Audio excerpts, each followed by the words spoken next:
congratulations on your acceptance into our summer research program. My name is Laura McGeehan, and I am the Director of Academic Preparation, Recruitment and Outreach, also known as APRO, here in UC Riverside's Graduate Division.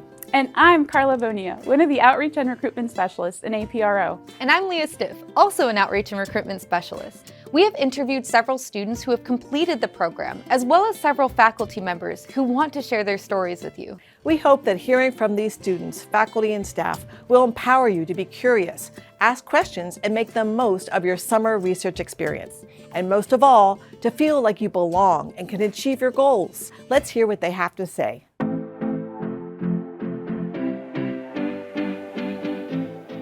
My first research experience was so nice, but at the beginning I was completely nervous and terrified to talk to my PI. So my first research experience was a little terrifying. As a queer identified first generation English language learner, navigating higher education was no easy picnic. I don't know why. You still get nervous once you walk in for the first time. I was extremely nervous because it felt like an uncharted territory. I think when I started my first research experience, there was a lot of confusion and I didn't really know what I was doing. Kind of got comfortable with the people I was working with, meeting new people and everything, so it was a fun experience overall.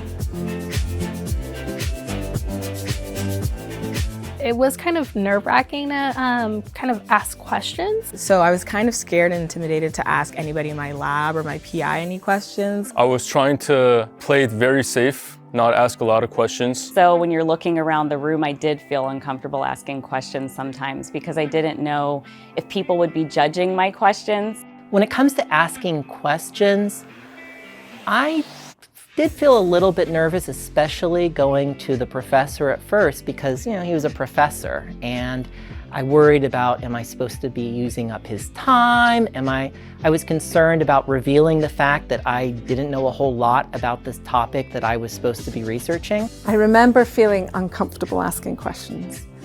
I knew that they knew more than I did, and I didn't want to get found out asking a stupid, daft question I should know the answer to.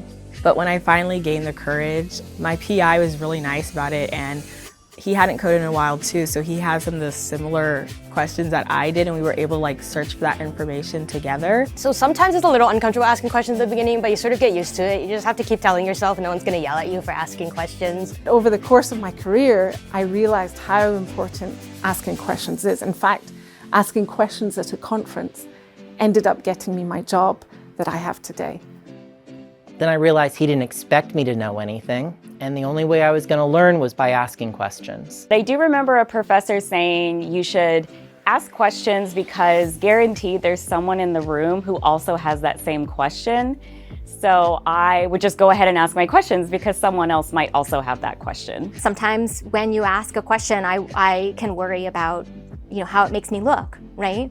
But if you don't ask, you'll never learn, right? And one thing I always think about with students is if you're a student, you're there to learn. You're not there to know all the answers. You're there to learn the answers to the questions. And so if you want the answers to the questions, you have to ask the questions.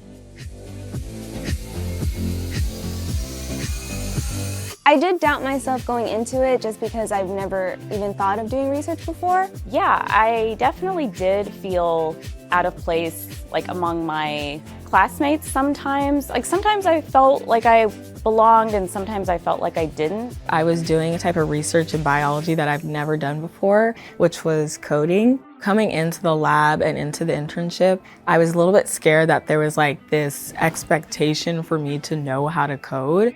So I have had a lot of doubt throughout the whole process, and even to this day. I'm now 15 years into the profession and I still have days where I doubt myself.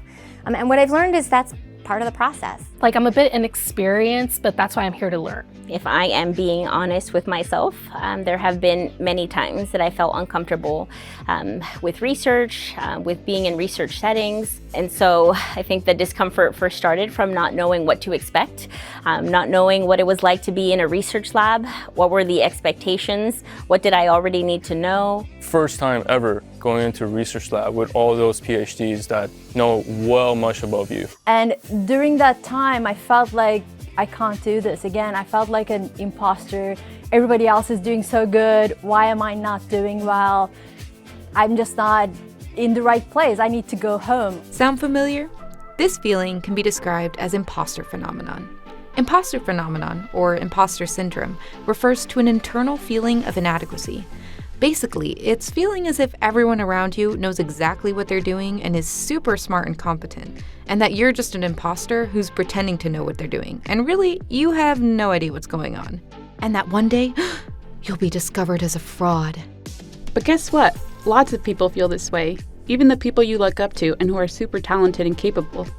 Unfortunately, this feeling can be especially intense for those who have always felt excluded or like they don't fit in with societal standards. Common signs include self-doubt, attributing your success to external factors such as luck or pity, or always feeling like you're behind. So what can you do to combat imposter syndrome? Well, you can connect with mentors and ask them about their experiences.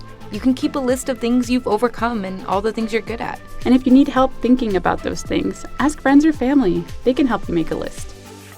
Remind yourself that others feel the same way, even if they don't show it. But we want you to know that you don't have to cure yourself of imposter phenomenon. The phenomenon exists because of social pressure to fit in or excel at all times. Instead, give yourself permission to learn and grow by asking questions, reminding yourself of all that you do well, and acknowledging that it's normal to feel inexperienced in a new situation.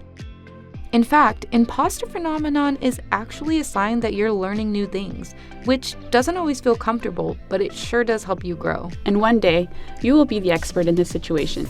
And by then, you'll be moving on to brand new situations. An imposter phenomenon may creep up again, but this time you'll know it's because you're challenging yourself. And for that, you should be proud.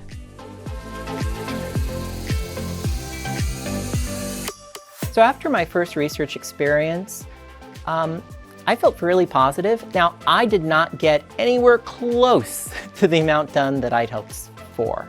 I'd made maybe a couple steps on a multi-step project, but now I knew that I could do new science. I could apply these things I've been learning in the classroom. This internship in the lab was a learning experience, so I wasn't expected to know how to code perfectly because my PI didn't either, and no one in the lab did. I think that this experience kind of taught me a lot about the graduate school experience, or like applying and then what we would actually be doing. As a researcher, I also identify as a lifetime learner, which means I will always have questions.